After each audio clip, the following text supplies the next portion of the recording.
ଭାଗ 8। ପ୍ରିନ୍ସ ଶୋଇଥାଏ। ହଠାତ୍ ଫୋନ୍ ଆସିଲା। ହ୍ୟାଲୋ। ଆଉ ତାପରେ କହେ ହଁ ହଁ ମୁଁ ବାହାରି ଯାଉଛି। ବାପା ମାଆଙ୍କୁ କହି ତରତର ହୋଇ ଅଫିସ୍ କାମରେ କୋଲକାତା ବାହାରିଯାଏ ପ୍ରିନ୍ସ। ଫୋନ୍ ନେବାକୁ ତା'ର ମନେ ନାହିଁ। ଟ୍ରେନ୍ରେ ଦେଖେ ତ ଫୋନ୍ ନାହିଁ। କେମିତି ସୋନିକି ଜଣାଇବ ଭାବୁଥାଏ। ଏତେ ରାତିରେ ବି କିଏ ଫୋନ୍ ଦେବ? ଅଜଣା ଅଚିହ୍ନା ଲୋକ ସମସ୍ତେ। ବହୁତ ବ୍ୟସ୍ତ ହୋଇପଡ଼େ। ସୋନି ରାଗିବ ତାକୁ ନ କହି କୋଲକାତା ଆସିଛି। ଏମିତି ଭାବୁ ଭାବୁ ସକାଳ ହୋଇଗଲା। ଅଫିସ୍ ଆସି କାମ ସାରୁ ସାରୁ ସନ୍ଧ୍ୟା ହୋଇଗଲା। ନୂଆ ଫୋନ୍ ଆଣି ଆଗ ସୋନିକି ଫୋନ୍ କଲା। ହେଲେ ସୋନି ନମ୍ବର ଲାଗିଲାନି। ଫୋନ୍ ଅଫ୍ ଥିଲା।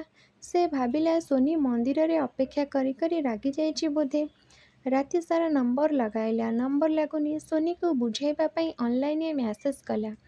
ମ୍ୟାସେଜ୍ କରୁ କରୁ କେତେବେଳେ ନିଦ ହୋଇଯାଇଛି। ସକାଳୁ ଉଠି ଦେଖେ ତ ସୋନିର ଅନଲାଇନ୍ ଆଇଡି ଡିଲିଟ୍।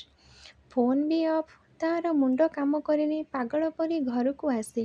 ଆଉ ତା ମାଆକୁ ତା ଫୋନ୍ ମାଗେ।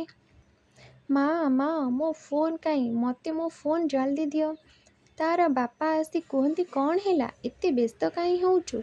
ତୁ ତୋ ଫୋନ୍ ଘରେ ଛାଡ଼ି ଯାଇଥିଲୁ। ଏଇଠି କେଉଁଠି ଥିବ। ତୋ କାମ ସାରି ଆସିଲୁ ତ? ପ୍ରିନ୍ସ ବାପା ସେସବୁ ପରେ କହିବି। ଆଗ ମୋ ଫୋନ୍ ଦରକାର। ତା ମା ଆସି କୁହନ୍ତି ତୋ ଫୋନ୍ ମୋ ହାତରୁ ପଡ଼ି ଭାଙ୍ଗି ଯାଇଛି। ତୁ ନୂଆ ଫୋନ୍ କିଣିଛୁ?